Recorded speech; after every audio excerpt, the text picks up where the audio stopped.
So today we're going to be talking about the parish of Lochs, and it's on the island of Lewis, which someone, I'm going to do that again. Lisa, Barbara, I'm going to mute you, and Lisa, I'm going to mute you, Barbara. Yeah, I'm not at the meeting. I was cut off. But I can't mute you. Why is that? Can you mute yourself, Barbara? I'll start again. Yeah, I'm not in the meeting yet. What? Okay, I'm going to join now. No, you're in. You're already talking to us. Computer's acting up. Well, Okay, we can't go on though with you, with the noise there. Ah, that's better. Thank you. Okay, I'll start again. Well, good evening, everybody. It's great to have you all here. And this is going to be a talk about the parish of Lochs in the island of Lewis. It's a very interesting part of the world. And there you find some really quite different things to what we've seen in other parishes. So let's get on with it. The research today has been done by Neil McLennan, who's with us, and he will share this presentation.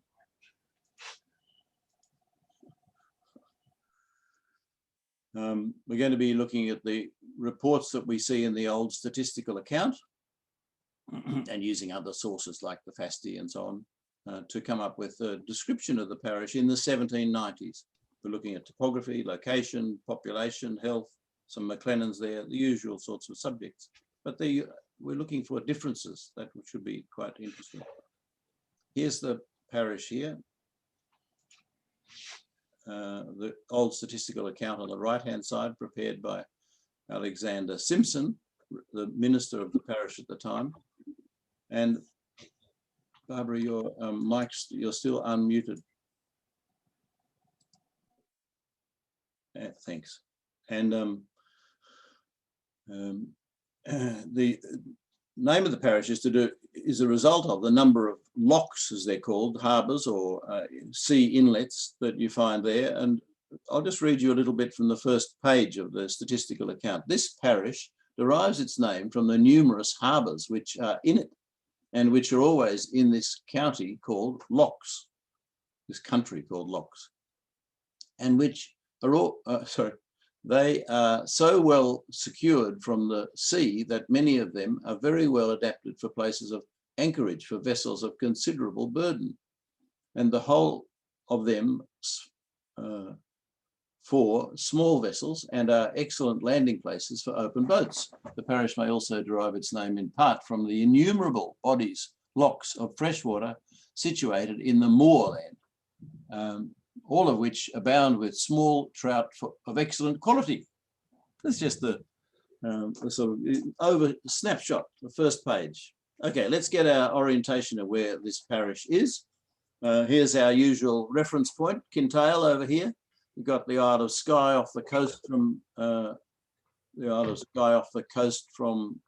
Kintail, and then you've got the Minch, as this is called here. You see the Minch, that's the name of that channel. The minister describes it as the channel before the continent of Ross. And this is the parish of Harris that we dealt with last time here, that goes up onto the beyond this little narrow isthmus of Tarbet. It goes up, that's the edge of Harris there, and it goes across to this Loch resort over here. And that's called North Harris sometimes, or just altogether Harris in total most of the time. I don't think your pointer is on. Ah, right. Sorry. Thanks. I had trouble with it yesterday. So yeah. So this is Kintail, Skye, Harris in here, and Harris goes up north of the little isthmus of Tarbet. So really, there are two parts to this. The Isle of Lewis is this bit up here, and the Isle of Harris is this bit down here, although physically it's all the same island. There's a part of Lochs, this is Lochs in here, it goes almost all the way up to Stornoway. You see Stornoway there with this unusual landform off the side of it. And these are the other main parishes in Lewis. There's Uig, Lochs, Stornoway and Barvis. They're the four parishes of Lewis. And a sub area of Lochs is this area called park spelt in various different ways. P-A-I-C is the more usual spelling today. And I think that's the main, and this of course is Inverness shire all down here. And this up here is Ross shire, including around through there, down that loch and across here, including Kintail in Ross shire, yeah? So Ross and Cromarty. So that's the sort of orientation of it. The thing to look for always in all these maps as we go along is this waterway going right up into the middle of this parish, or the middle of this island really. And it's got this sort of T shape on the top of it. Can you see that there? So that's called Loch Seaforth, not by accident. And the parish itself that's in here, it goes up that loch and goes around up here to the top of Stornoway. That is approximately 29 kilometres long, you might call it, vertically long, and about 13-ish wide, you know, across there, kilometres wide. The islands generally are known as the Outer Hebrides or the Western Isles or names like that. This is zooming in a bit now. You can see that T-shaped loch there again that I pointed out to you. And this is the boundary. And as you can see, this goes across to Loch Resort here. This down here is Harris, of course, North Harris. Up here you got Barvis, and this is Uig Parish. We're going to be dealing with that later. And then up here, very close, you see Lochs' border is quite close to Stornoway, where that pin is. And that's Lochs goes right up to there. But the main bit we're going to be focusing on is this part down here. This loch here is the most populated area. So the part we'll see the most people and be dealing with the most. An aspect you can see on this map is down here, it describes this as park or the forest of Lewis. Now, you know these forests, it's a trick, you remember, over here in North Harris, we saw a forest, didn't we? And that forest, like this one, had no trees. Oh, there are some tricks. And so this one up here, this island is called Air Resort. That's it's a bit hard for me to say. So if I say it wrong, forgive me. Someone's got some microphone on. Can you just check your mics, please? And here we are focusing in now. Here's this T shape again. We're just zooming in a little bit further. Here's Loch Air Resort. And you can see here that it's got Marvig. That's, you know, a major place, and it has its own separate little harbour. There's an island out here, as it said in that description I read you in the beginning, that sort of protects the mouth of the harbour, the anchorage. It's a plus. And there's also an island, you can just see the little bit of an island in the middle of this loch, which again protects it from the elements. And on this one, you can see this church it describes there. This is the area where the church was in the time we're talking about.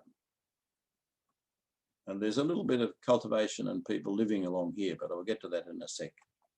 So looking at the overall picture from that same Hillfort site that we saw for Loch Alsh and Knockbane last time, you remember, this is the same picture. It looks even more barren, doesn't it, than the picture that we saw of Loch Alsh from the same website, the same aerial view. You can see again that T-shaped loch in here. This is the aerial photo, and here's this Loch Air Resort in here, and Marvig down here. And you can, the main thing that's obvious here is how many of these little lochs, what he described in the first page there as innumerable freshwater lochs situated in the moor, a pretty rocky sort of moor, I would have thought.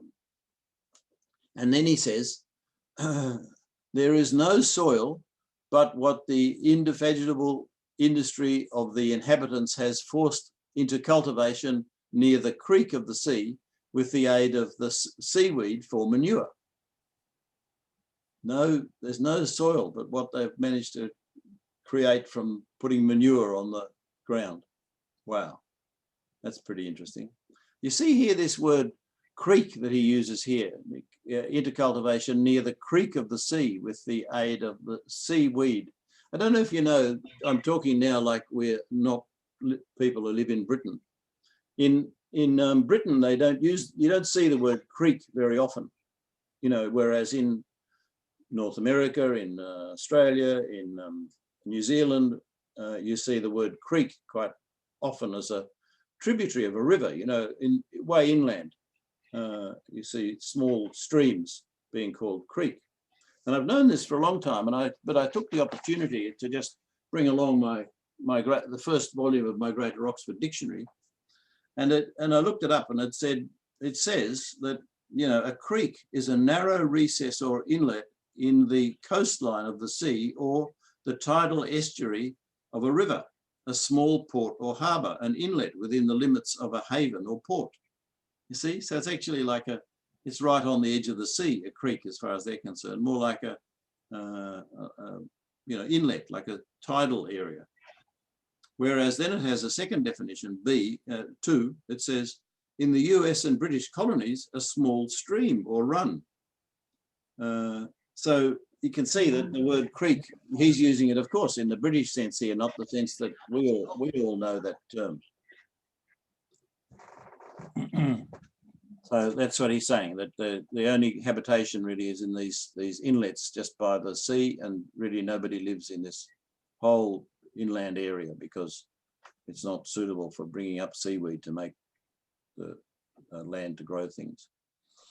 So looking in a little bit closer now to this area that we were talking about and where people generally live, you can see that I put in a few place names just to give us a bit of orientation now.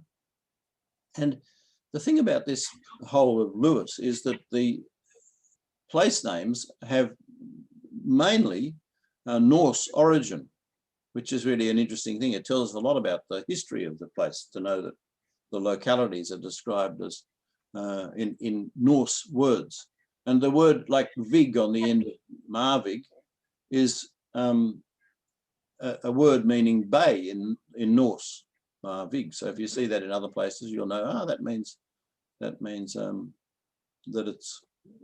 a Norse name. And this word shader, you see Grim shader up there, and down here you see Ker shader. That means that's a shielding, or it might even be the same word, I thought later, you know, that shielding, shader, or this other version of it, theada, you know, it's getting to sound a bit like the word shielding that we know from, it means a place for grazing animals, right? So that's another, you know, there are many of these shaders all over the place. And then you've got lax, the word. Anybody who's been to IKEA probably knows they've bought something with lax in the name of it. You know, they have it in the kitchen there, don't they? I'm just going to see whose mic's on. Can you all just check again, because somebody's making a background noise.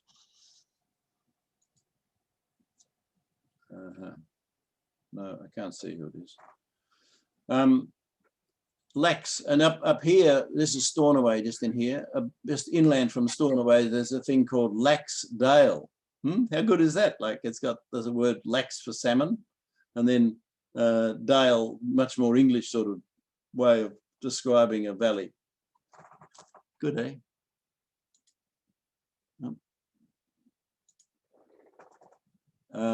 Yeah. And then there is another name here. This one, Bal Allen, I'm going to refer to later. And Lax, see, here's Lax down here, sorry. So there's a Lax, this is a cemetery that is there for this district. And we've taken a few photos of that recently, as well as a while ago, to put our McLennans that are there in that cemetery. But then this other place, Bal Allen, you see that there? It just means the farm or village. And so in this case, it means Allen's farm. That's pretty good, isn't it? Once you know, it's easy. Now, we don't normally talk about the weather, but I think in this particular parish, or this part of the world, weather is probably quite important to them. And so Neil put this in without, you know, he just thought it was a good idea. And I thought, what a great idea to talk about what the weather's like. And this is a sort of common quote that you see in a number of places, including Wikipedia. It says, the summers are short, cool, and windy. The winters are long, cold, wet, and very windy. It's a joke, people. But it's the reality of it.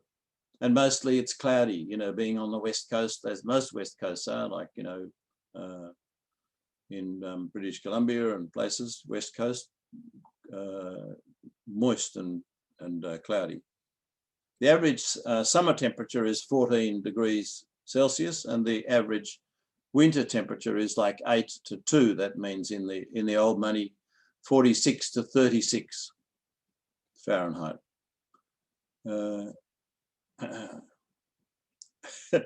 Because being windy both in summer and winter means that today it's quite popular for wind farms. So there's a plus, what, if nothing else, for living in Lewis. This, of course, is covering the Western Isles in general. And this is a picture of that park area, the south of the southern part of Lochs.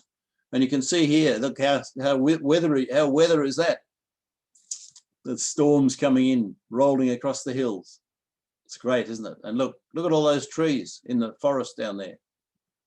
No trees.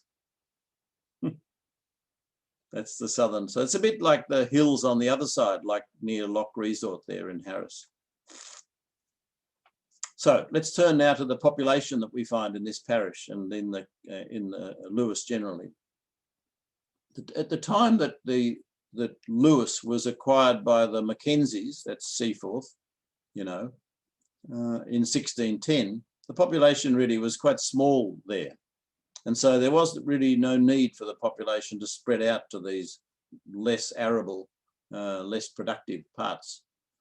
And so really in this part where we're talking about, there wasn't such a large population, and probably not even such a large population of the earlier peoples who lived there. He brought with him his trusted allies like the McLennans and the McGeevers, or MacGyvers, you might say. And so we'll talk about that later when we talk about McLennans. And then we know that all of Lewis only had 6,500 odd people in 1755. That's the Webster census, you remember. Only 6,500, all of Lewis. But by 1821, it had about doubled in numbers. So, you know, the population is growing rapidly. This is something we're seeing across all these Highland parishes, isn't it? And the people from there yesterday in our meeting talked about the most significant thing that happened was the population. It grew beyond what the land could support. And perhaps it's the potato. This guy in this statistical account doesn't talk about the potato when it came and so on, but we know from our other meetings that the potato kept people healthier longer and was capable of, you know, helping the population to grow. And in 60 years, another 60 years after 1821, the population had doubled again. So, you know, this is the pattern we're seeing, isn't it, around all these parishes. Probably the area of park that we've seen there on the maps was not even lived in by anybody. That when the MacLeods were the lairds of Lewis, they are thought to have kept that part of the island for hunting. There's a hunting ground for deer and fowl and that sort of thing, fowl, you know, wild birds. So, you know, there weren't people there by choice, really. The lairds had decided they would have that as their sort of pleasure ground. Now, that's the overall picture of Lewis. Now, let's look at Lochs in particular. In 1755, there were 1,267 people. And by the time of this statistical account, there were another 500 more. So that's a, you know, nearly 50% increase in population just in that generation and a half or so. And again, we've seen elsewhere, there were not as significant, but more females than there were males. You remember we saw that really markedly in the last parish we looked at, Knockbane. And just look at this down here. Look at the number of kelp makers there are. You remember we looked at kelp making in the session about Harris.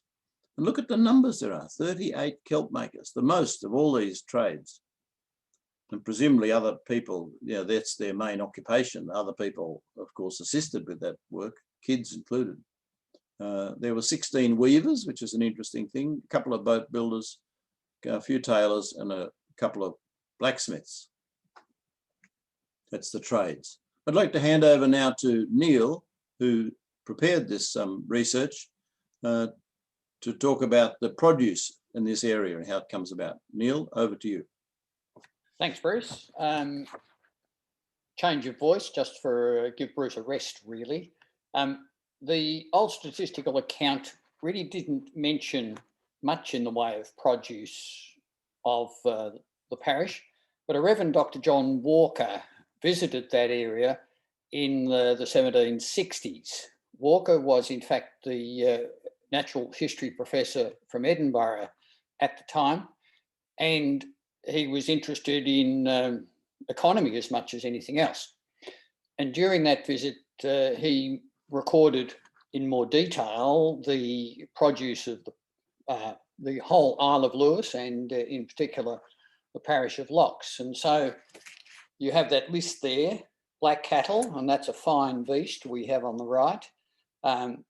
Herrings, fish, other fish, ling, cod, and so forth. Fish oil, he mentions kelp, which we'll come back to in a little while, various yarn, woolen blankets, salmon, and so forth. He also, not mentioned in this list, talks about sheepskins, which were exported, and feathers. And when I read that feathers were an export, I started to wonder, where did they come from? Now, yes, they came from birds, but what sort of birds? I didn't think the people at that time kept fowls, hens, chooks, and so forth. And it really wasn't until our last session that we had a couple of people present who said, oh, yes, the women used to collect feathers from wild birds, seabirds in particular, birds that built nests around the cliffs and so forth. And the women would go around there, grab the young birds, wring their necks, lovely, stick them in their belts, carry them home. And so we had the production of feathers. An interesting thought. Well, you know, some of the nitty gritty of living there at that time. Bruce, have we got the next slide there? Yeah. Thanks. I think they ate the birds too. That was, you know. Oh, yes, yes. Well, food was also important. And so, yes, they ate the birds, but the feathers were then exported as some way of getting a little bit of cash. The fishing industry was significant because, in fact, there was no plough in the paddock. There was no plan in the parish, and the small amount of cultivated land really did not produce a lot. To some extent, the potato, some extent, some of the grains, but their main source of food was from the sea. And the quote there that Bruce has put in gives a flavour. People from their youth are accustomed to a seafaring life. Most of the inhabitants are fishers and net makers. It's interesting to think about what sort of life these people really would have had. And Angus MacLeod described life in the 1800s, just a little bit after our time, but I thought it was interesting, might be interesting to actually read his words. He comments that the economy was based on crofting, fishing and kelping, and if a crofter's land holding was satisfactory, their standard of living was reasonably good. They could raise a seed crop, oats or barley, formed in lazy bed ridges, and have it ground into meal for bread or porridge at one of the local watermills. These small watermills were located within a house-sized building and were relatively common in the area. They could raise a potato crop and some fodder for cattle. All had a few cattle and one or two milking cows. Some of the cattle were sold in autumn to raise cash, and of course we've heard of that before. On the hills, they grazed sheep, yielded mutton and wool. The wool was spun and then woven into cloth for clothing and bedding. But fishing supplemented a crofter's food and cash income, and almost all crofters owned a boat or had a share in a boat. Stornoway was only about 12 kilometres away by boat, and that was the means of transport to Stornoway. A little aside, the thought was that the most popular dish on the island was a combination of potatoes and herring. I don't know the exact recipe, but that's what we're told. If we think a little bit more about fishing, they used quite substantial boats. There's a photo there on the top right, which is really quite a small boat compared with, I think, what was the more common size. That boat looks to me to be, I don't know, 15 or 18 feet.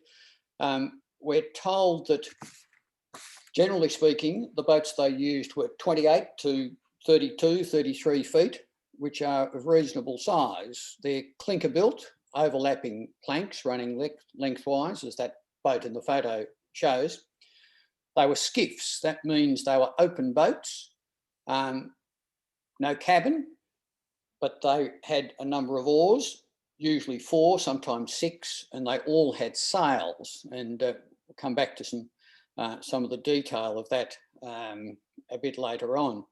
But I was interested to read that these people went out in those boats for something in the order of a week at a time. What I initially read said they could go out for 7 or 8 days. And a comment made by one of the ladies at our previous meeting said, oh, they wouldn't have gone out for 8 days because the Sabbath was very important. They would have been out for 6 or so days and back for the Sabbath. So I thought that was just an interesting thought, but it must have been a tough life. 6 or so days out in an open boat, fishing on the Minch mainly. They used so-called long line fishing, where they had long lines with small hooks coming off at various intervals. One little comment I got was that the boats left land with a reasonable amount of ballast in the form of rocks. It wouldn't have been difficult to find the rocks. But as they caught fish, the rocks were chucked overboard, and they kept the boat roughly at its appropriate depth in the water. One other comment that we've come across is that they sang and played the pipes while at sea in these boats. A couple of other people in the earlier sessions questioned playing pipes at sea. They were worried about deterioration of a set of bagpipes open to the elements and the sea. But that's what we're told. Most families, we're also indicated, had some share in a boat. There were something in the order of 70 boats in the parish. There were roughly 360 odd families, and so perhaps 2, 3, 4 families would have a share in a boat. However, as time went by, we're also told that somehow or other the ownership of those boats passed quite often to the taxman or the factor of the laird, who then controlled the activities of those boats. Bruce, what's our next? I think you know what we've heard coming along with this is so important, that these people, this line about how they were accustomed to the seafaring life, obviously has implications for the what they can do if they go out into the world. And we've heard quite often from people now in these sessions that some went to Hudson's Bay Company. Quite, you know, people say, oh, my ancestor went to the Hudson Bay Company and came back again. And even some people said that their ancestors had gone to South Georgia, you know, the whaling station of South America there, and come back. They don't stay long at South Georgia, I don't think. Shackleton's expedition went there, you might remember. And so this is preparing people for that sort of opportunity in their lives to go off and do these activities in Hudson Bay, and also, of course, in the Navy, recruiting places for the navies. What I'm going to do is, as we said in the last meeting, that you remember the minister there, he listed the advantages and disadvantages of that particular parish at the end of his statistical account, and we said that that was quite a good thing to do.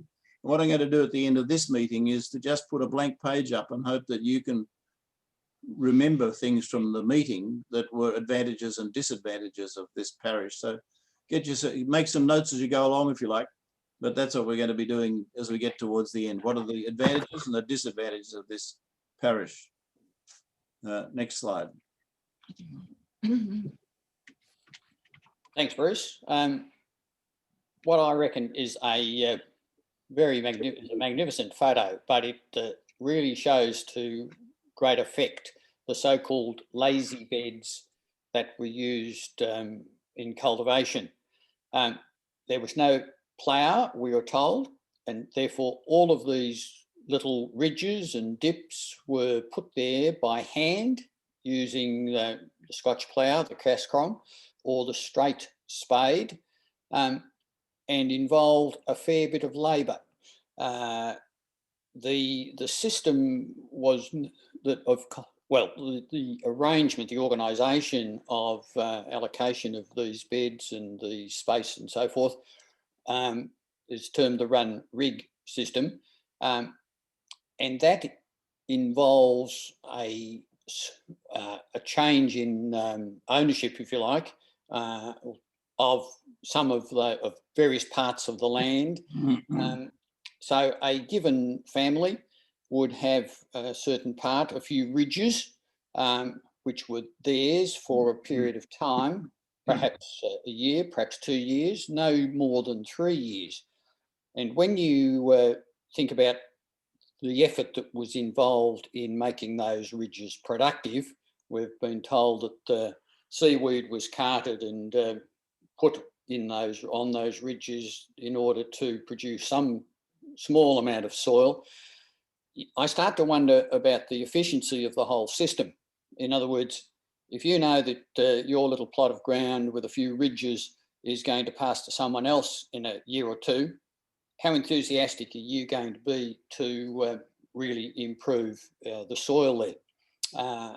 Perhaps that is one explanation for the fact that this system of run rig arrangement really ended not too long after our period. It ended in the early 1800s on Lewis and reverted to the so-called crofting system, where a family retained ownership, well, occupation of a few acres.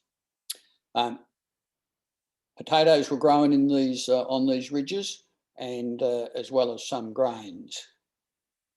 In the other ones that we saw in Harris, they were running across the fall of the hillside, but in these here, and you can see it, you can see these in all over by zooming in on the Google aerial view, satellite view. They're running down the slope. You see that? Like they're nearly all the same, and there's not even today any sign of fencing in this picture. You know, you'd expect to see, and of course, before barbed wire and the like, there would have been stone fencing. There would have been plenty of material to do it, but no fencing. About, you know, obvious. Sorry, Neil. Go on. Bruce, that was very much my question. I'm really struck by the fact they run up and down the hill rather than across the hill, which you tend to see in terraced hillsides, you know, elsewhere. I would have thought with all the rain and whatnot that running up and down the hill would really promote erosion. Yeah, Donald, have a look, zoom in on some of the Google satellite view of all over around where we're talking about today. You'll see they all seem to go in this fashion in Lewis, not in the across the slope fashion as you'd expect, wouldn't you? Bruce, maybe it had something to do with the wind. If it was really windy, maybe that had something to do with it. That's I don't know. Don't know, but that's what they seem to do. Next slide, Neil. Yes, thanks, Bruce. The concept of kelp making, as they speak here, was initially a bit confusing for me. When I think of the word kelp, I think of seaweed. And I'm not sure what my American or Canadian friends, others, bring to mind when they hear the word kelp. But apparently, at the time in Lochs parish, kelp meant the actual ash that was the finished product of burning the seaweed. It's an interesting process, and perhaps I might read one of the accounts that has survived. It relates to the amount of labour involved. We're told that something like 40 creels of kelp produced 100 weight of ash.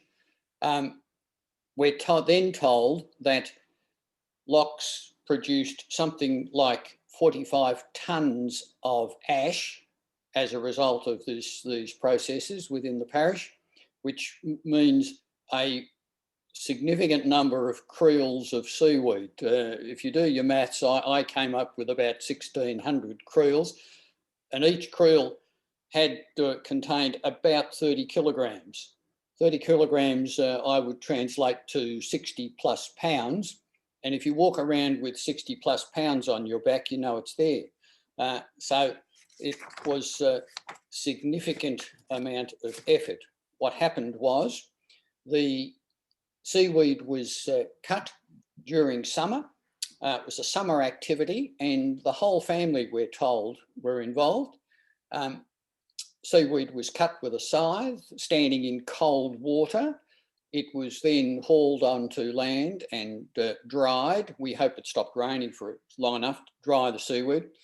Pits were dug, lined with stones, and then the seaweed was dumped in these pits.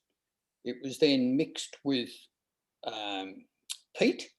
The peat was set alight, and the whole mixture stirred and watched for quite some days or weeks. Another account of this activity goes as follows. It's a summer activity and involves the whole family. The kelp was cut with sickles while standing in the cold water. It was then dried on the beach, piled into pits that were dug near the shore. Peat was added and set on fire, and the whole mass stirred with iron rods until it became liquefied. It was then covered with bush to protect it from rain as it cooled. Finally, the ash was bagged and sent to Stornoway. A slightly more graphic description came from a Reverend John Cameron a little later, and it says, "The toil of cutting, drying, burning the seaweed and watching it day and night until the ware is converted into boiling lava is terrible and would require extraordinary wages in the normal course of events. The process, if not injurious to health, is certainly ruinous to the eyes." So it wasn't an easy process, and in fact, the people were virtually forced to carry out this process because of the rents that were set. The factor normally would set the rent at such a level that the people couldn't pay without producing kelp, which was then sold at Stornoway to give some cash income. I should have mentioned, but I forgot, perhaps you all know, that the soda ash that is produced contains sodium carbonate and is used in soap making and glass making, was exported to other parts of Scotland and also over to the continent.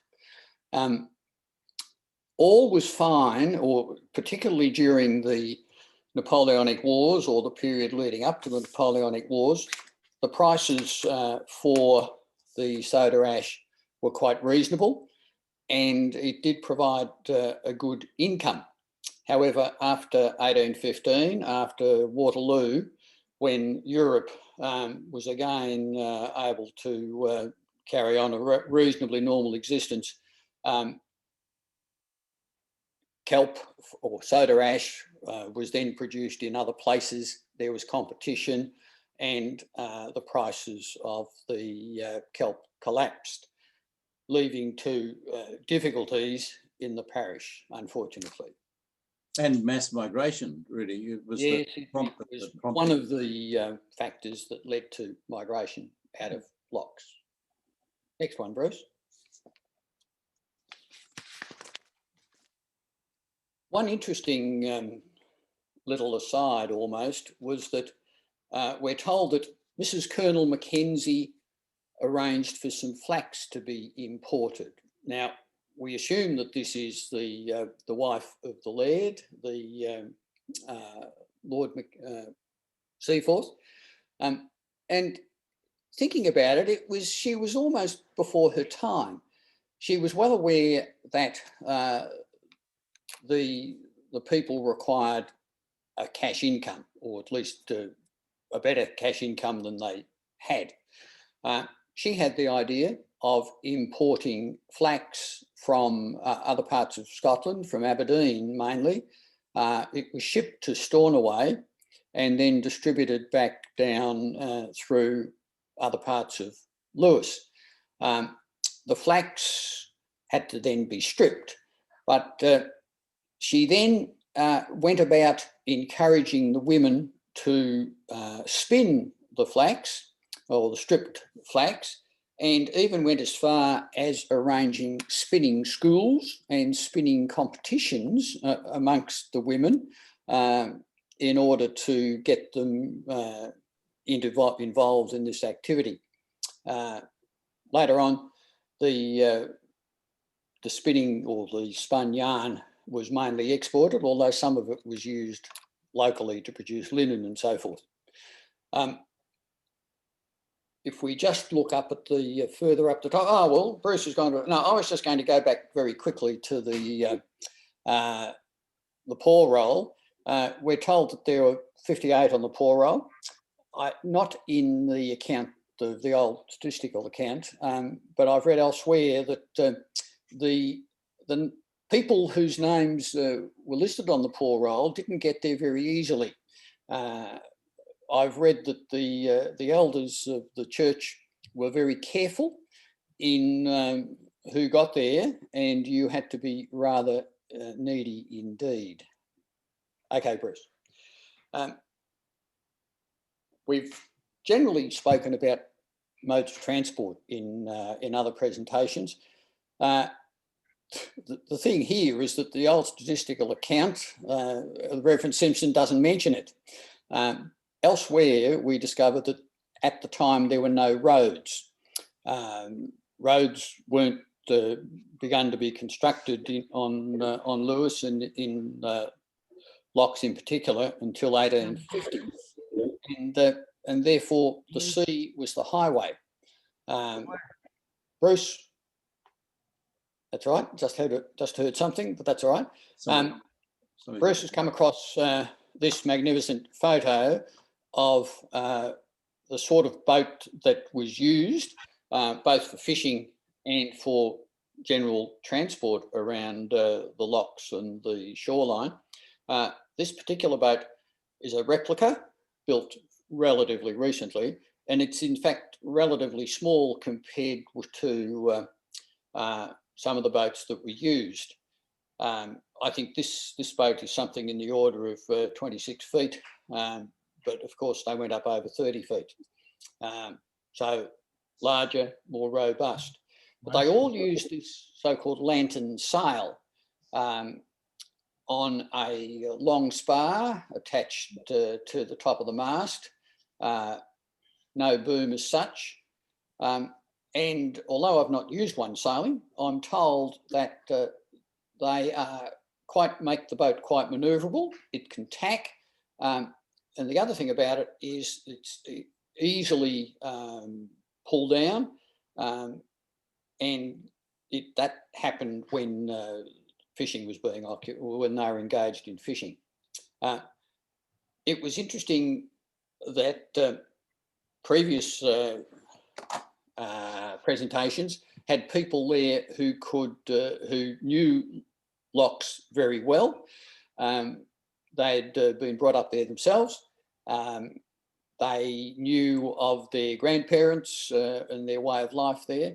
And they commented that not only was the sea the highway, but people walked. And apparently they walked significant distances to visit friends and relatives, because although, well, there's some confusion over horses. We're told that they did have horses, but it appears that they weren't really ridden to get from one point to another. They were really used, we suppose, as for transport of peat, of kelp, and so forth. Bruce. Yep. So, yeah, you're going to attempt pronunciation of this boat? Scoth. Yeah, I think Sco was more like they told us yesterday how to pronounce it. That's the style this boat is. Oh, well, I quite like the idea of it. Yeah, it's quite a substantial boat. You're the sailor. Not really. Thanks, Neil. So now we're going to talk about the lairds of this parish, and you know, in looking at the Lewis as a whole, you should, and even the whole of the outer isles, you shouldn't assume that Vikings just came and raided and went away again. Vikings were, as we might more politely call them, Scandinavians, were settled there after the initial period of raiding, were settled there for some hundreds of years, and archaeologists are revealing, even as we speak, that they made quite a significant change to the culture. Perhaps also these boats that Neil's just been talking about are of Scandinavian style and origin rather than anything that came down through sort of Celtic practices. And also they've been discovering, not so much in this parish, but on the other side where we'll look at later, Uig and around Burner, around that way, that they had quite established things, that they grew the flax, for example, to make sails for these boats. And perhaps they brought that as introduced that to Lewis, and also grains, different grains that appeared for the first time once the Vikings were settled, established, colonized there in Lewis, and had quite significant communities, you know, villages, and quite a lot of, well, you know, like advanced practices. And the way of fishing too seems to be derived from what they learnt from their Scandinavian colonizers. So it has quite a bearing on the period of Scandinavian control of Lewis, has quite a bearing on the practices and habits we see today. In the early times, there was the Kingdom of Man, you know, that's the Isle of Man down there off the coast of Glasgow. And in the 1100s, it split off into a rather separate identity in the Isles from the rest of the Kingdom of the Isles. And about 100 years later, the Battle of Lochs, which took place down there south of the Clyde, wasn't really very much of a battle. It was more like a sort of, we're going to go home and fight another day sort of thing. But the king from the north side died on Orkney on the way home, and so it sort of became by default that they no longer were in charge. So the MacLeods then were able to take over the sort of control of Lewis and also other parts, you know, including Gairloch, under the auspices of the MacDonalds, but a slightly more separate control. So then we have, so the MacLeods are in charge in sort of foreseeable future, and along comes James VI, as we call him in Scotland, James I of England later. And in 1597, he gives these Fife adventurers, you know, Fife, it's a part of Scotland just out from Edinburgh there on the east side, northeast side. And he gives these entrepreneurs from Fife the mandate to go and get rid of the MacLeods and take over the running of the island of Lewis. It doesn't work out too well, that adventure. And the MacLeods, he describes the people there, he says, off you go, you Fife adventurers, and root out the barbarous inhabitants of Lewis. But they see them off. The MacLeods don't fall for this trick, and they see off the adventurers. So not that long later, you know, just 13 years later, the king appoints the Mackenzies, the Seaforths, to, well, I think they're called Seaforths then. Anyway, he appoints the Mackenzies to become the Lairds of Lewis. And that's where we find ourselves in the time of this statistical account, 1796. In fact, it's the last of the Mackenzies, the one who we saw in the Lochs presentation.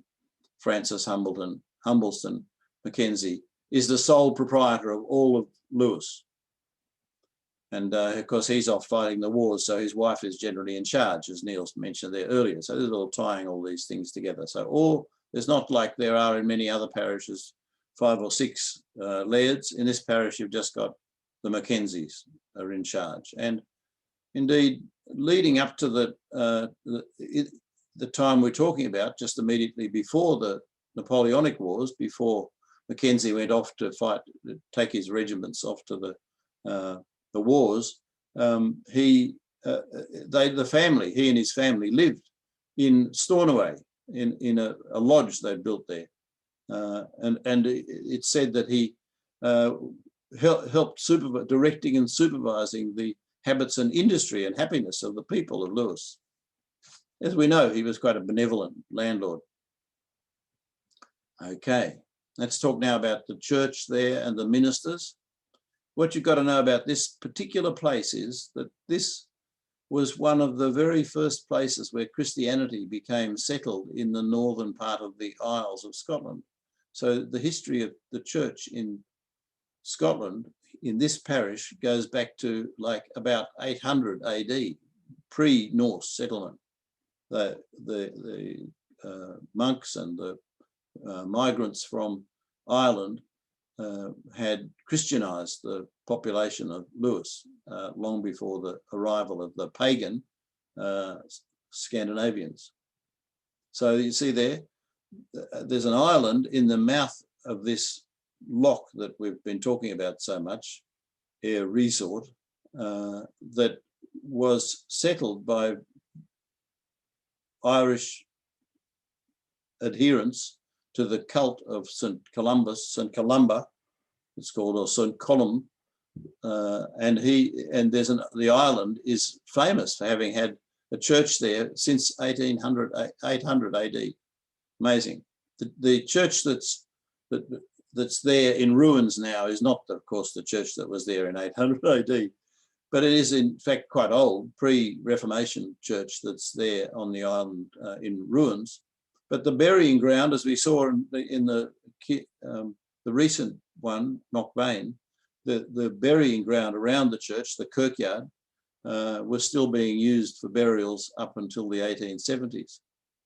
So that might be worth a visit if you're going down that way.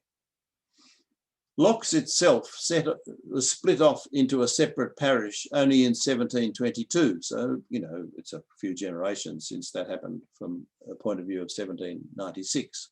But it's not that long before, you know, this is part of the Reformation spreading out.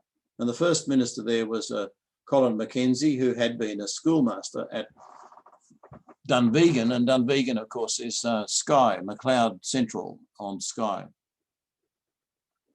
Some of you will have been there, I guess, to Dunvegan Castle. The fairy flag and all that. It's worth a visit. Then we had the next minister was there for 7 years, Alexander Mackay. The next one, James Wilson, was there for 6 years. And then a John Fraser was there really only for 8 years. But during that time, Simpson was assistant to him. So in fact, Simpson had been there longer than these dates that are on the slide indicate. That's the dates that he was the full minister, but he had been an assistant to John Fraser earlier on. This Simpson, who wrote the statistical account, we've spelled it without a P because that's how it's spelled on the statistical account. But in the FASTI, you know, that's the succession of the ministers, the story of all the ministers in all the parishes, he's spelled with a P in his name. But just looking at where these places are, this is the same Loch Air resort that we've seen before. And here's the island in the mouth of the loch. And this is the island where you see, you know, it's described here in the Gaelic spelling, island, Callum's, church or cell, yeah, that same word that we see kill quite often. So apparently you can get out there, but it's a bit tricky. And the church in the more recent times is over here. And over here, it's pronounced a bit like chaos, this place. And there's a chaos glebe as well. That's part of the minister's area of control, that he can grow his own things and rent it out and so on, earn a bit of income from it. We're going to look at this place later, so that's there. Just keep that in mind, Ravens Point in the MacLeod archives. Neil's already referred to Angus MacLeod. That's the archives that's being referred to there. And then there's this other place down here, Ballallen, nothing to do with the church, but I just want you to note where that is because we're going to be looking at that later. Now, talking about the church itself and the manse, we saw just where it was on the map there, like Chaos. It's just a little area near Chaos. The manse had been built about the time the church was established there in this parish, and the parish was created in 1722 and included the glebe I've already mentioned. We know a lot about the manse itself because of a court case that was held. There was a bit of a standoff between the factor and the minister, saying that it wasn't a good enough standard manse. Thank you very much. You better do something about it. So it was a great long description. I won't go into it here, but of the number of rooms and facilities that were there. It says the new manse was to be built, but that might have been still in discussion, I think. And a new replacement manse, a new replacement church building, the one we see today, was built in 1833 with the capacity for 700 congregation, or hearers as they're called, 700 hearers. That's a lot, isn't it? 700 for a parish that's got, 1,500, 2,000 people. A lot. That includes children, of course. So Simpson himself, this is the time he was the minister, not when he was born in 1761, in Ferntosh. Now you remember where that is, on the Black Isle, just north of the parish we looked at last time, Knockbane. We call that parish by its Scotland's people name, Urquhart and Logie Wester. And that's where he came from, on the Black Isle. He went to King's College, the famous institution that goes back for so long, and graduated with a master's in 1780. He married Janet Graham in 1786, a few years later, and he became the assistant to John Fraser 6 years before he became the minister in charge. And that happened in March 93. You can see that date there. They had 3 sons and a daughter.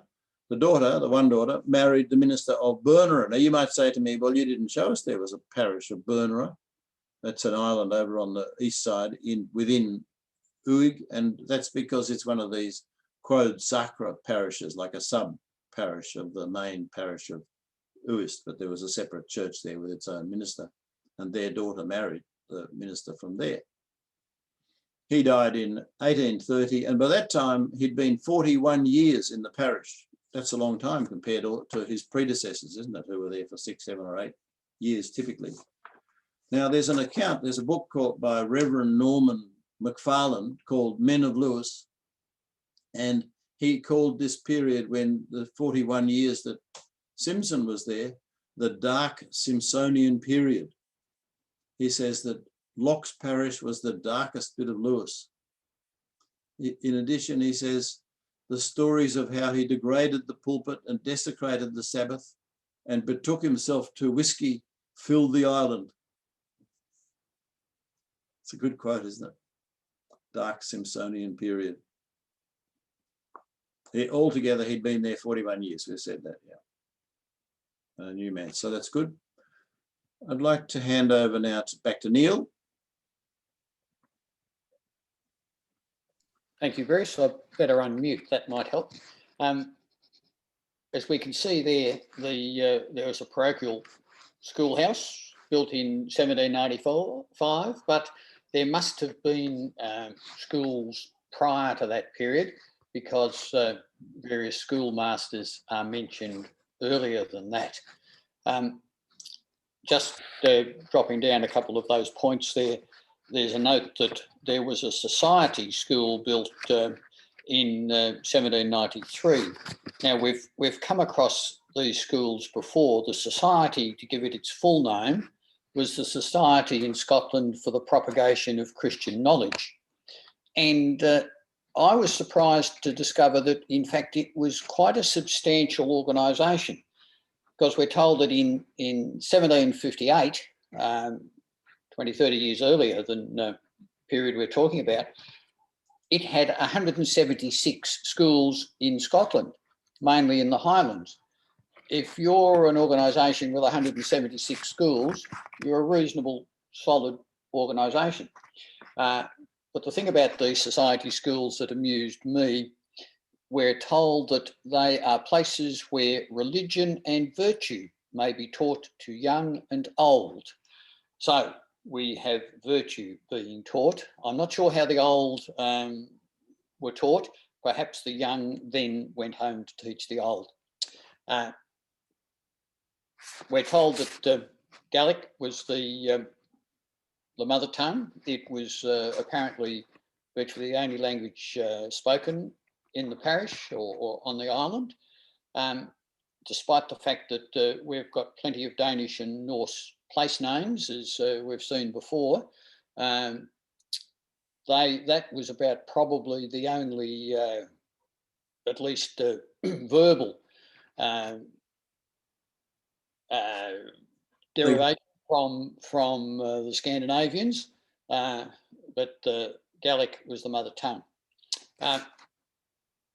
In summing up, Simpson says that the people of the parish are of human dispositions and show great hospitality to strangers. I'm not too sure how many strangers there were in that period we're talking about, because the place wasn't easy to get to. But that particular quote produced quite a number of comments from people in our last meeting, because again, they could remember what life had been like on Lewis and what their ancestors had told them. And apparently it was quite common to walk for a day, to visit people, stay overnight, hospitality, walk back again.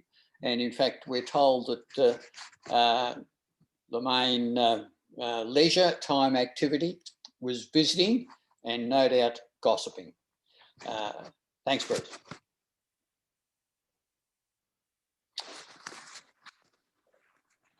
A summary of some of the things we've already spoken about. The fish was the main diet. Peat was the fuel. They were pretty self-sufficient and really had little use for money apart from perhaps paying the rent. One interesting little snippet of information, a condition called erysipelas. Now, I'm not sure if I've pronounced that correctly. Someone might know.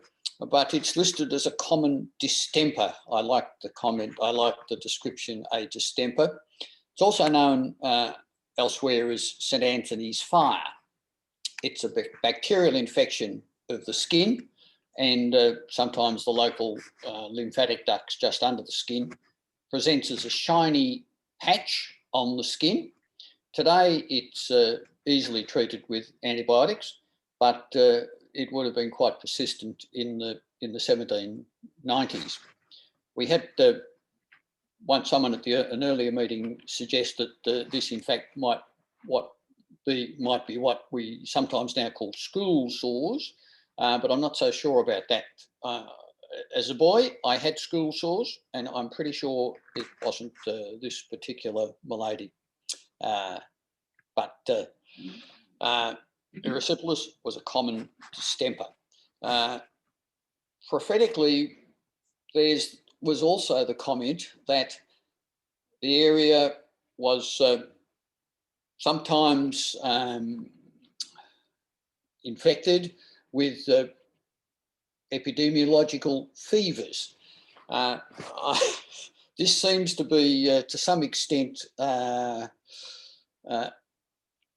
fairly topical comment today, but I think the epidemiological fevers then were probably pneumonia, which terminated the lives of a great many of the inhabitants.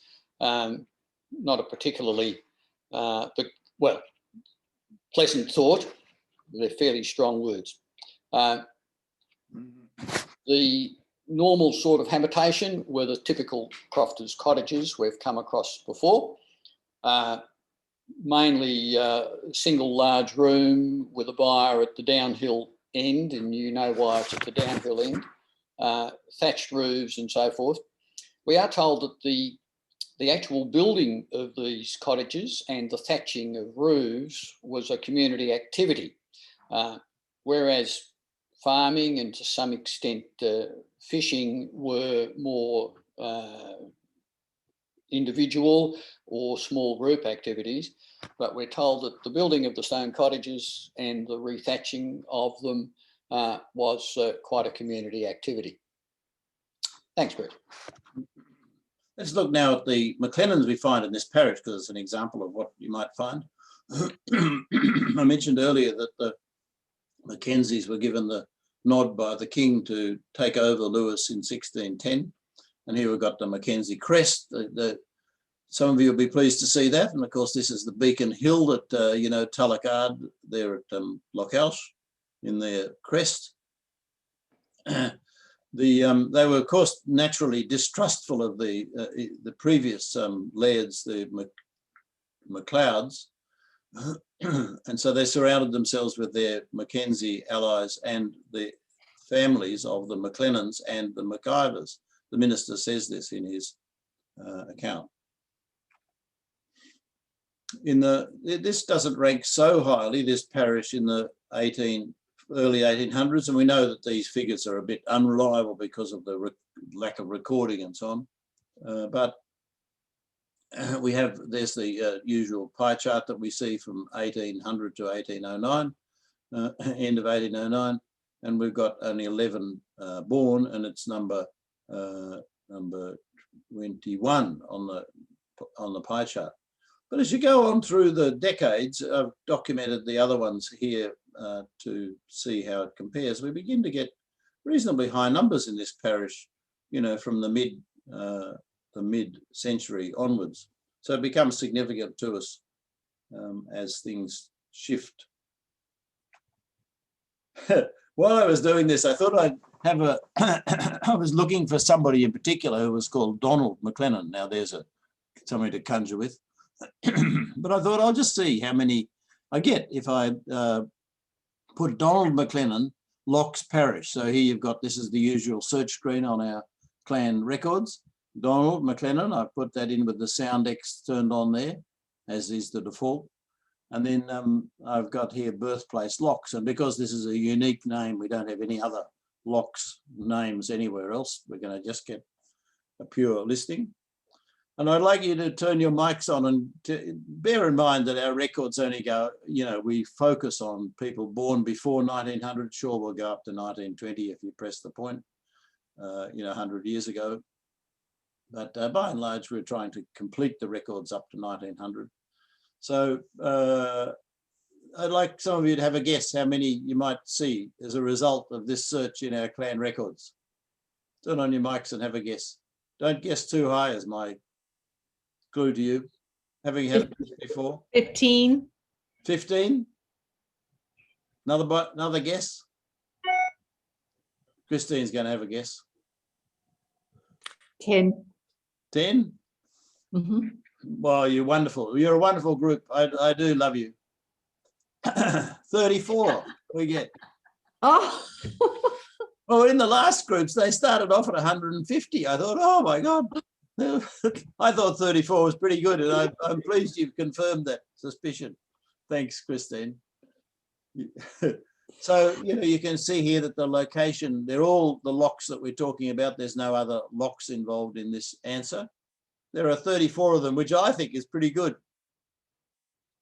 And of course, you can see here, there aren't a whole lot. I think there are 3 or 4 that are after 1900.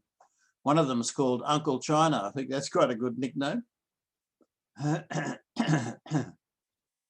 And of course, you do also get Dolina, you see there, which is,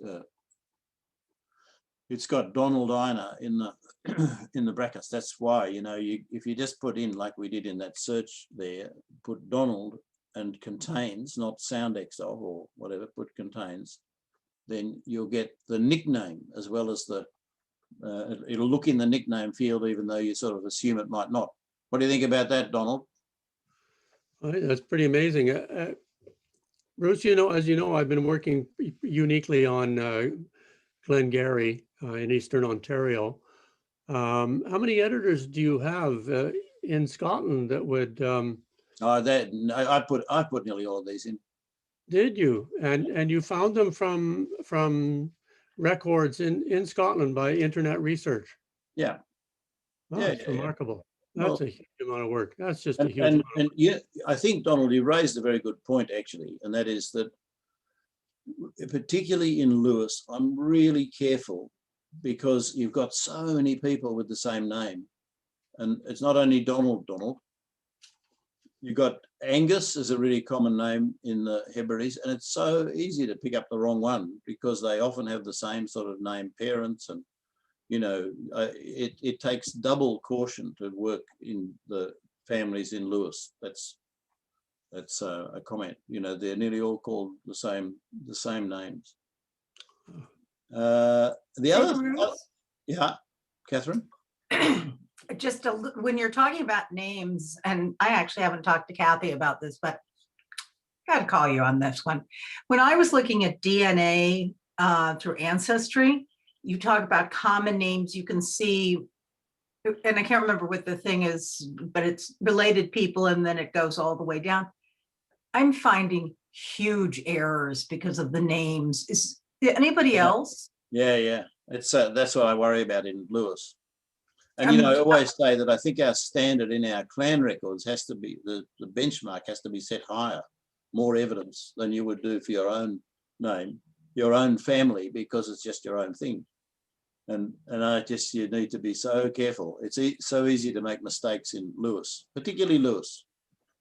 I just looked on my other computer. It's called Through Lines on. Is anybody else, you have seen that? I found 5 errors just in the last week and a half. Well, somebody put on the Worldwide Clan MacLennan website, Facebook page, they put a picture of their tree from their own records, and they're only like 6 or 8 people or something on this picture that they put there. This is only in the last week. And I was so polite. You would have been proud of me, Catherine. I said, come along to our meeting. Maybe the person's in this meeting. And, it has a number of errors. Let's say that 2 errors in the, just the wrong parents have been chosen for the child. It's an easy mistake to make in Lewis. Oh, it's very easy to make, but I'm just surprised when you how many people. I was talking with somebody else and they were these through, is it called through lines? Yes, through lines, Yeah. that they're taking it as the gospel, but Yeah. Well, wow. well warned, Catherine. Thank you. And look So at this other interesting thing about this here. That, you know, in our records, you've got all these people going back, and yeah. So what I'm going to show you is that I also did a similar search, 34. Remember that number? A similar search in Scotland's people. This is now the official government records. Yeah. The birth records recorded in after 1855 when registration became compulsory, up to 1900. There's 1900, there's 1855. And I put in Donald and I put in McLennan with these wild cards in here, so that if it's spelled M-A-C or M-C, we get them back. If it's spelled even with one N, as you see quite commonly in Gairloch and places like that, just the one N in the middle, not the double. And I get 15 on the, you see, 1 to 15, all shown on one page. So the official government records have only 15 Donald McLennans in Ross and Cromarty, Lochs parish. Quite a lot less than we have, yeah?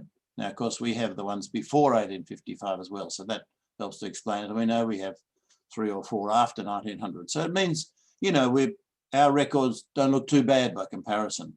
This is the official records. And they're what we're always trying to compare to. You know, we want to be sure that every one that's in the official records, we have them in our clan records. Look at the result here, though. What I think is quite interesting. If you go to Lewis today, people will tell you that we've always spelt our names with a M-A-C. They say that's oh, you can't possibly spell my ancestor M-C. That would be wrong, because we've always spelt ours. And they think, you know, I've got to say to you, they think that particularly the people from South Uist, where you find a lot of Roman Catholics, they think, oh no, that's the Roman Catholic spelling, the MC spelling. We couldn't have that. So I'm just telling you this on the quiet, you know. And but look at this. Of all the Donald McLennans recorded in Lochs in the official government records in Scotland, from 1855, when registration began, to 1900, there's only one MAC, and he was in 1857. All the rest are MC. In Lochs, where they today always spell names MAC, and think that's how it's always been spelled. So it's a warning that if you're looking for your ancestor and you think the people now spell it MAC, and that's quite common to have changed, that you should also be looking for this wildcard search and finding ones that have got MC. It's a good tip. And Well, Bruce, I think I tip my hat off to you yet again. That's a remarkable amount of research you've done to turn up 34, just one name.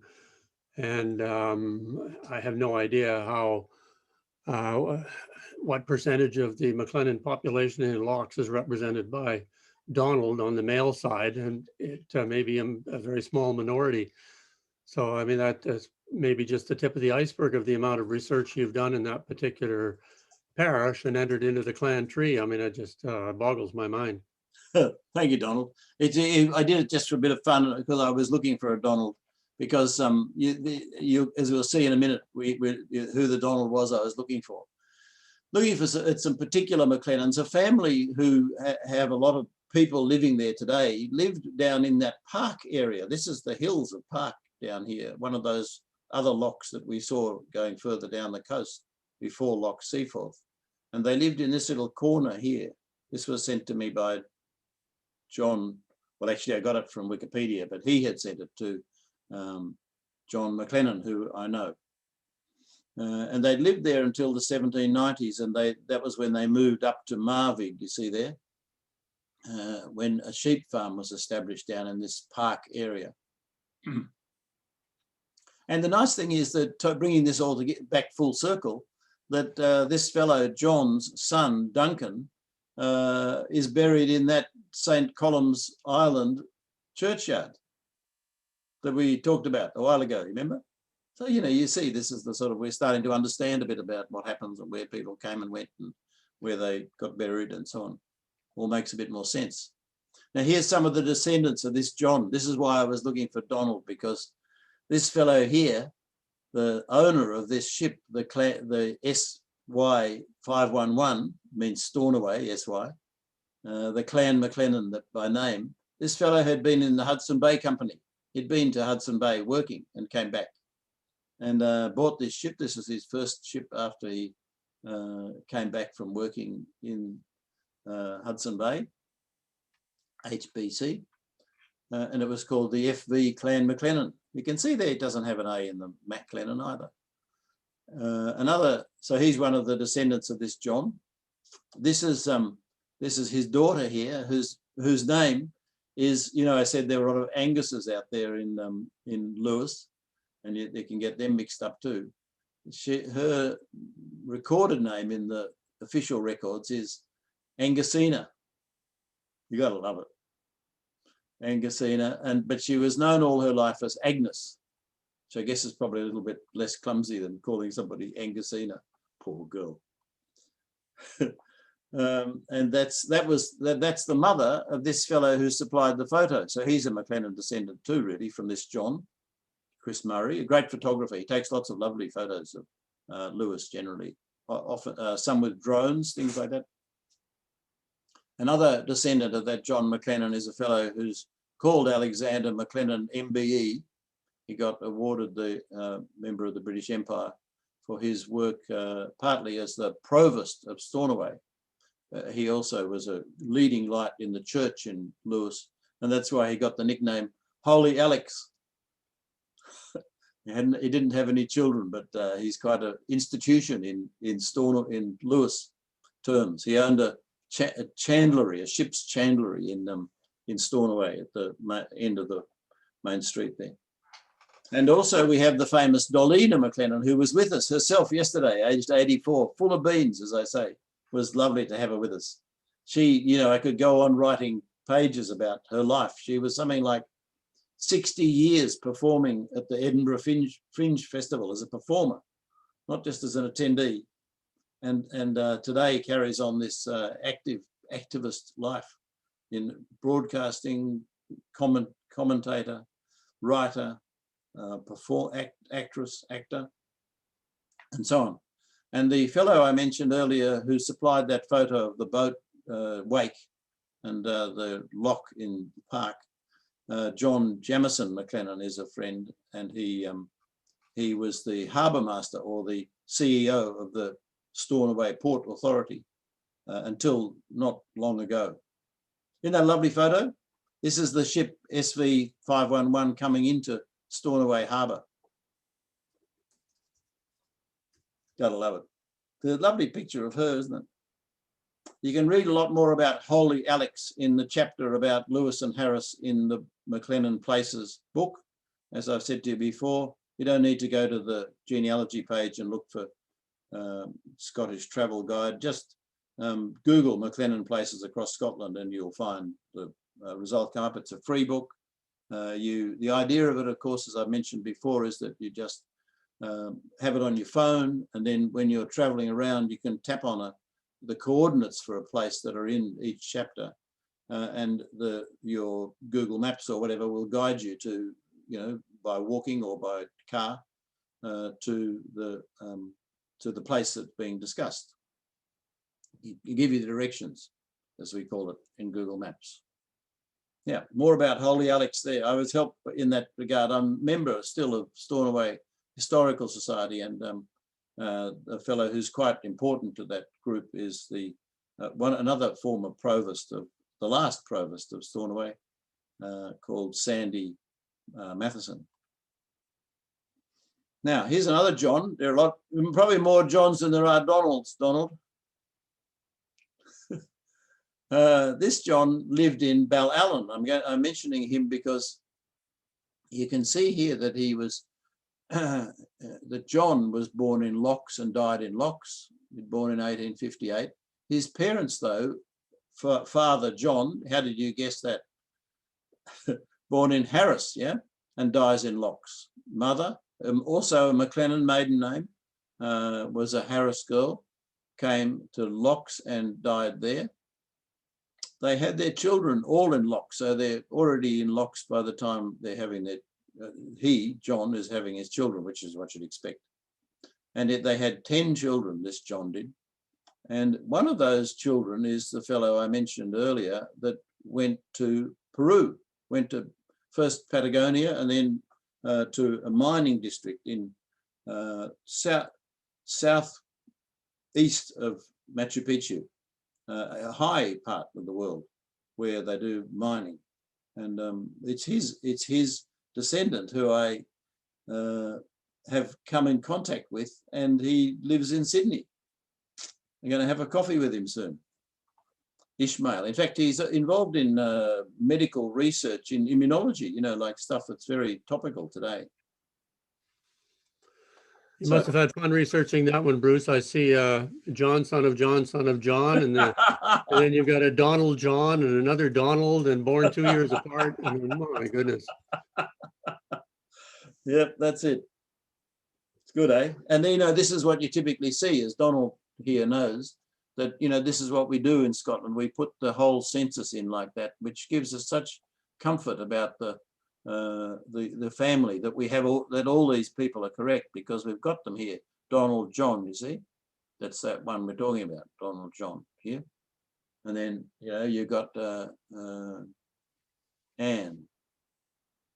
Don't know where Anne is actually. 70. Oh, that's his parents' family, isn't it? Yeah, that's John Senior. So, you know, there you've got the typical format. Donald knows it well.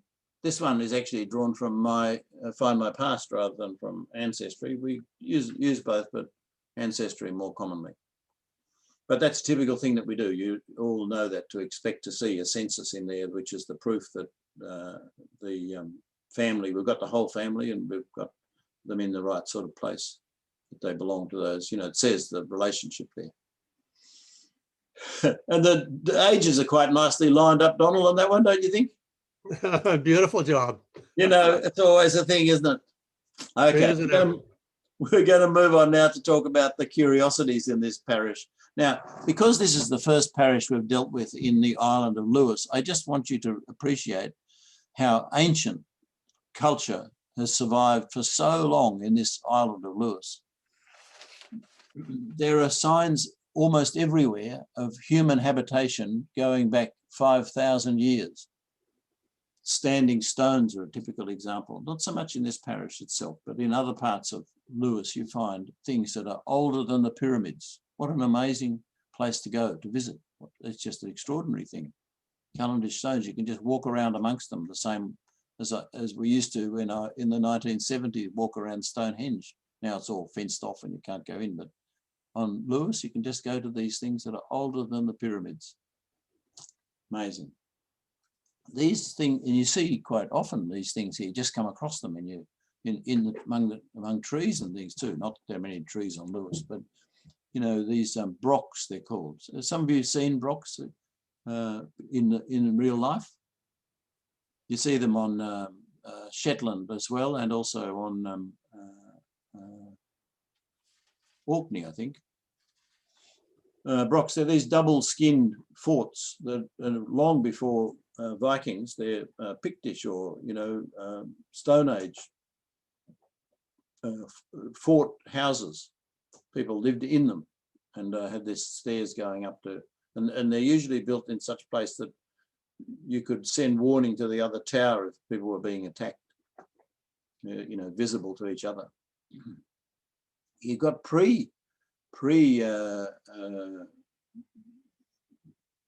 this period, things called jelly bean houses, meaning like chambers, usually sort of part buried in the ground, that are shaped like have two rooms, but they have a sort of waist to them, you know, like the shape of a jelly bean. You see this sort of thing on Orkney as well, these sort of very ancient half-buried houses made of stone. And again, you're seeing, you know, this legacy of the Viking periods with these names of Boston, Vig and Lax and so on, Shader, these sorts of things on Lewis. This is just a little tip here of somewhere to go and visit. It's really quite an interesting place. And we had the guy who's the coordinator of this place. It's on the south side of like our resort. And It's a centre that has lodging, you know, it has a cafe, it has a archive, a museum, and rooms for doing like singing in Gaelic and having sessions. And this fellow, he very generously offered a room for me to run a McLennan thing a few years ago. And that's him here, Donnie Morrison. And it's near Curiosities. You remember we saw Curiosities on the map before? And it's right on the edge of the loch.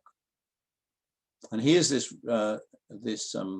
archive, which is available for you to use to get like stories and background and things about things in this parish. So if you're interested in researching here, you can find things in this angusmacleodarchive.org.uk and nearly all the records that they have in the archive here. He was quite an activist, this fellow, a sort of journalist, activist, recorder of things. Has quite a few good descriptions. So you can get a lot of that digitized online, and it's also associated with the Hebridean Connections, which is another resource that's available to you. This is him. This is a couple, Ian and Moira McLennan. And this is John McLennan, who did that photo of the boat wake. He's the harbour master. You can tell that by looking at him, can't you? And of course, that's me. Now, here's the time come to summarise our thinking from today. We're just a couple of minutes over time, but I'd like to turn your mics on and give me one or two advantages that you've heard about today in this session about this particular parish. What's an advantage? Access to the sea and seafood, lots of things to eat. Yeah. And what else did they get out of the sea that we saw? Anybody else like to say? Christine, you all got your mic on. The seaweed turn into kelp. Seaweed. Yeah, but also I'm always amazed at how creative the people are with no trees and no soil, how they could find something to actually enable them to survive, like to grow food. And that was using the kelp and very little else. Yeah, I can't imagine how you could even begin to survive without soil and trees. Yeah, it's just amazing. So they must have had some soil to grow potatoes if they were becoming healthier. Yeah, but they needed to do all that work on it, put the manure, as they called it, the fertilizer from the seaweed into the poor soil. And Melanie, what do you think? Any advantages? Any further advantage? We're running short now. Advantages. I like the thing that struck me was the lochs and how the rivers fed into the lochs. You've got a very sheltered area, both for the boats, for the people, for fishing. Yeah. But with the streams emptying into the lochs, you would have a lot of fish heading upstream, perhaps to breed in the and lay their eggs in the calmer waters, depending on the species, which would be a really great source of food, and not having to brave the open ocean to go fishing. Yep. Good. Okay. I think that's probably I would think that ready access to a major market, 12 kilometers down the sea highway for their produce. I don't know, 12 kilometers. I don't know if that was a short or a long distance in the day over the water, but they seem to have ready access for their output. Yeah. Bruce, I also think they had a tremendous amount of benign culture.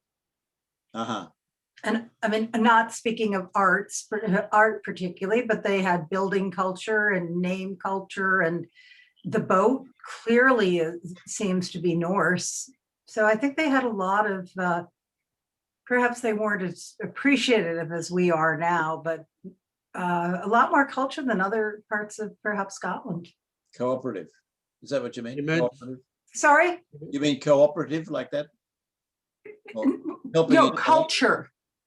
Oh, culture, like well, just well, in the sense of the stone buildings and the Norse influence and the boat, and just different from other parts of Scotland.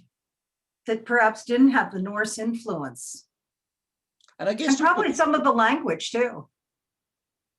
yeah, and you could probably say that, you know, seamanship was something that they handed down from one to the other and was just sort of a natural advantage they had in being able to fish.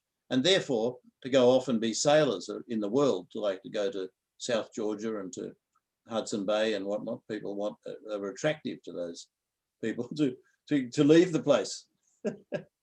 Bruce, you also mentioned they had a fairly benevolent laird and the woman that imported the flax and whatnot and set up classes to Yeah. you know, spread the skill. Mm-hmm. Yep. I don't know how common that was in other parishes, but must have served this population well.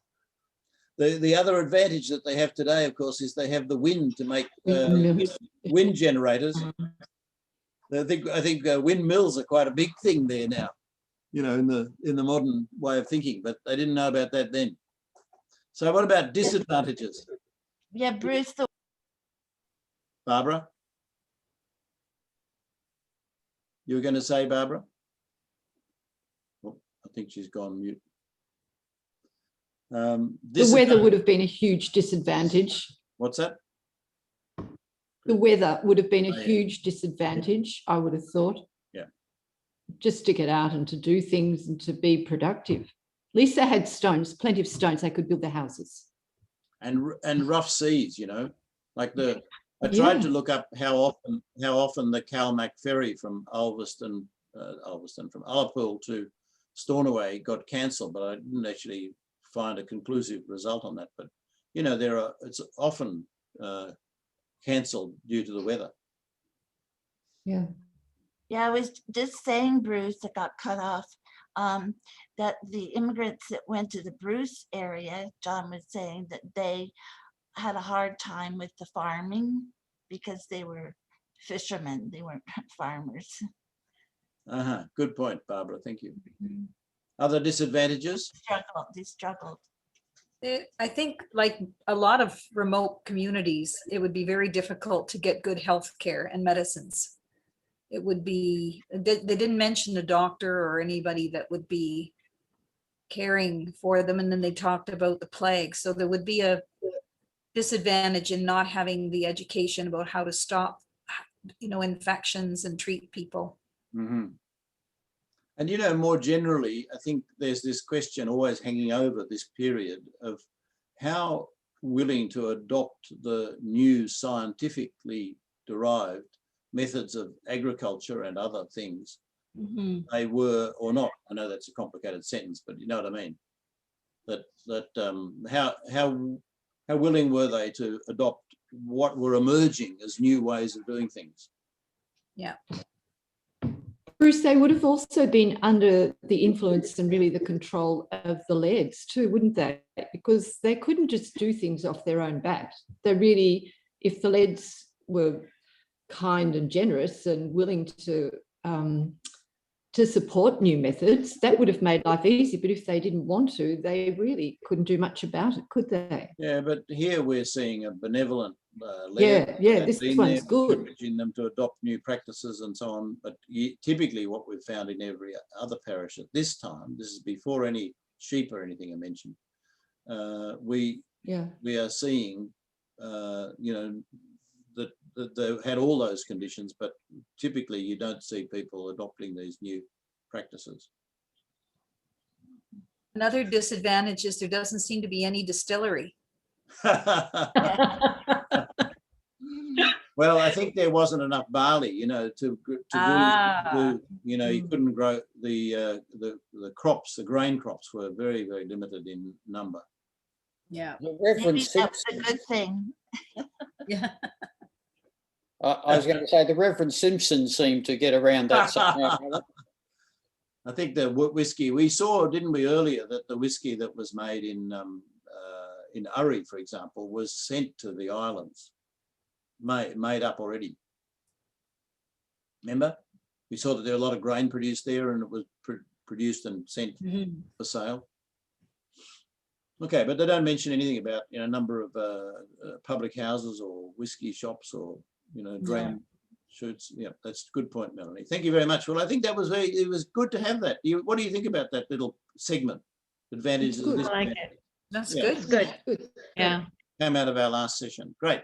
All right. Well, that's the end of today's session. Thank you all for participating in that session, which I hope dealt with all these issues that you see listed here on this slide. And I hope we've achieved something in that parish of Lochs, the interesting parish in Lewis.